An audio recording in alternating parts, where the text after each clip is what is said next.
Yes, please. Well, I'm born in 1912, on the 24th of June 1912, in Richmond, here in Christchurch.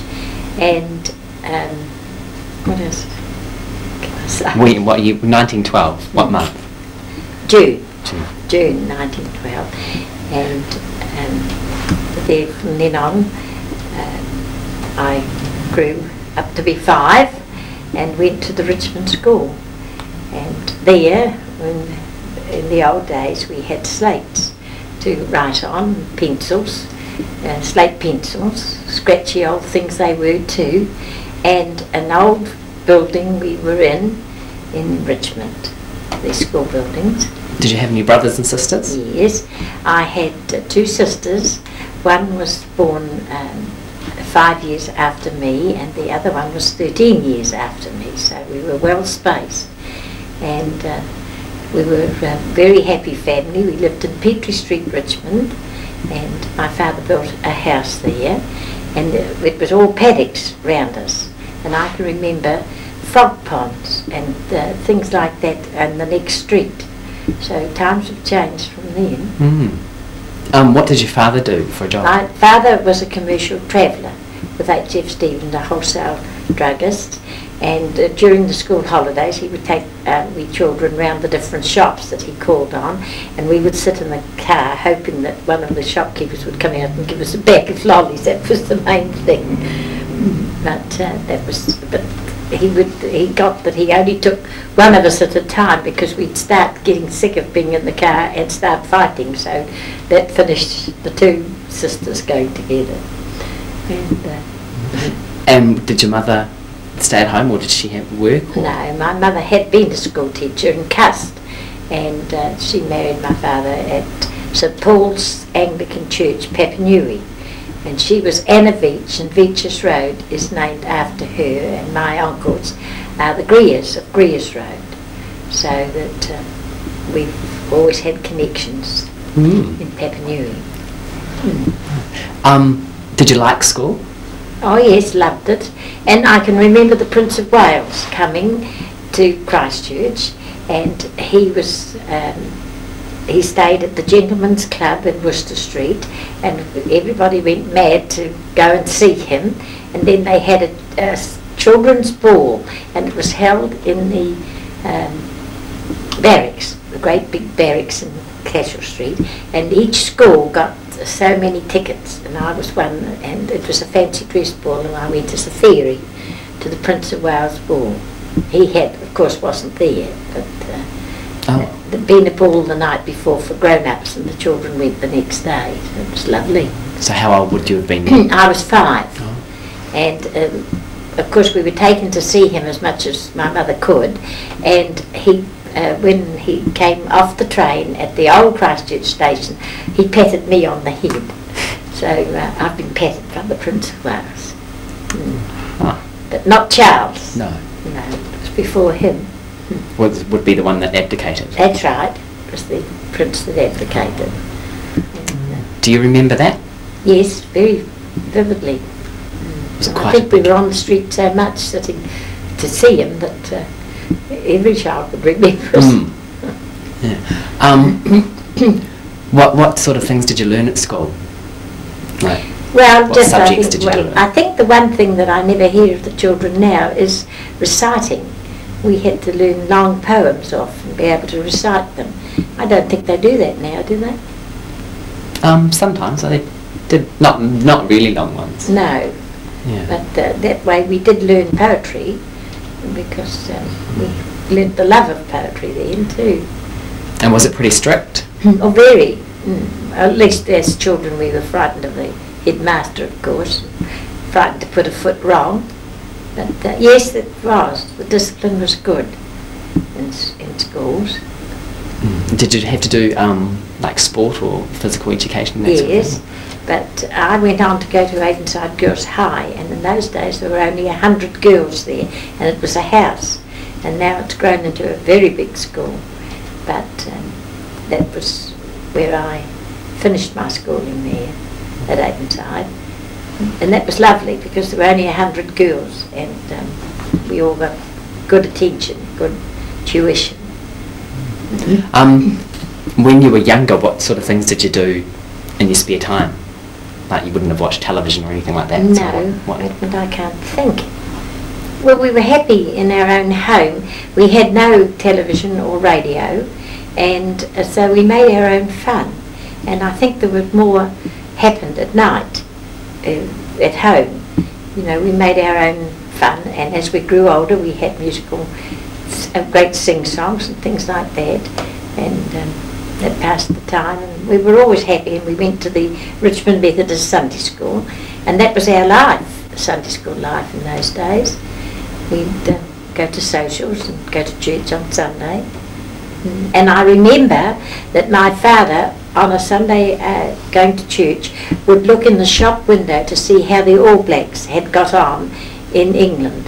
They'd be playing the day before, and somehow or other the result would be there on the shop window. That's the only way they knew that, whether they'd won or not. Oh, right. So, but you must have got a radio eventually. Yes. What was that like? Well, we had a crystal set with a cat's whisker, and my father had given us all earphones which we hung on our beds, and we'd go to bed at night and listen to this wonderful music, ballroom dancing and things like that, and wish that we were grown up and could go. And then we eventually got a big set that we could listen to without the earphones on, but that was progress. So, and you was talking yesterday about a wireless Yes. that you went to see. Well, at the Richmond Methodist, it was announced that this man would be there on a certain night during the week, and he was going to show us, or let us hear, this wonderful box that was on the stage that would speak to us all. And so it was a very big crowd who came to the Sunday school and filled it, and everybody was all anticipation to hear it, and it didn't work. I hate to tell you, something had gone wrong with it. But that was my first recollection of wireless, without a crystal set or anything like that. But of course things advanced over the years. And what about transport? Did you have a car? Or? Yes, we always had a car. Well, my father had a motorbike and side chair to begin with, and my mother would sit at one end and hold Pat, my sister, and on a knee, and I would sit at the other, and we'd go all round on a Sunday in that. And then he got a car with his work. He was a traveller, and we were about the only ones in the street who had a car, because but that was his work, you see. And we'd go out for picnics after Sunday school on Sunday afternoon. Lovely. I've just got to refocus, hang on.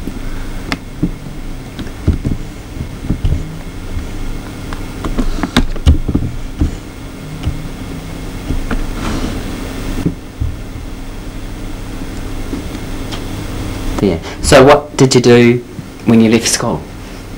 Well, I worked in Booth McDonald's office, and one man who was in the Richmond Methodist Church offered me a job in his office here, and that's where I stayed until I was married. And I was married in the Richmond Methodist Church with a very big wedding, and my father took the Frascati, which was a big place in Castle Street that the soldiers had used during the war, the 1914 war, and he took the whole place where the wedding breakfast was on the first floor. Then there was a sitting out place on the second, and the dance floor right on top. And I married Jack Rundle, and he was a great one in the Old Collegians Football Club, and of course there were lots of them there for the dance at night. And, were you quite wealthy people? No, we were just ordinary home, but we never did without anything, and we didn't know. Our parents never really spoke about any worries in front of us. We all led a very carefree life. So, because you'd have grown up during the so-called depression. Yes. Do you sort of remember people going without food or that sort of thing? No, but we knew of people who. There was a big epidemic before this, in about 1918, when men came back from the war, and I can remember that, with people with a card to put in the window with SOS on it, and if you needed help for this dreadful flu, people were going up and down the streets all the time to see if anyone needed it. A lot of people died in that flu. And then we had the Depression in before the 1930s, and that was really quite bad.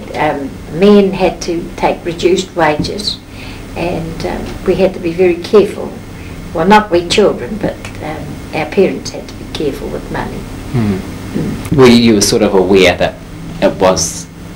money was tight and that sort of thing? Or no, not really, because in those days they never talked in front of children. We just had a carefree life, and probably a poor mum would have been the one that would be perhaps serving food that wasn't as dear as we've been used to. But I don't remember that. Yeah. Right. I was going to ask you something. What you sort of said about the flu, can you think of any other diseases or sicknesses that you and the family got? Yes.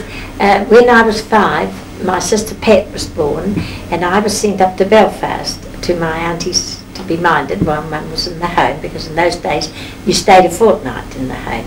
And I got scarlet fever, and my father had to get an ambulance and take it to Belfast, go with it to Belfast, and the men refused to lift me into it because it was a very highly contagious illness, and most people were sent to Bottle Lake Hospital, which is where Burwood is now, Burwood Hospital, but they wouldn't part with me, and they brought me home, and they had to get a nurse, and it was a terrible job to try and find somebody who would come in and look after me, because I had this contagious thing.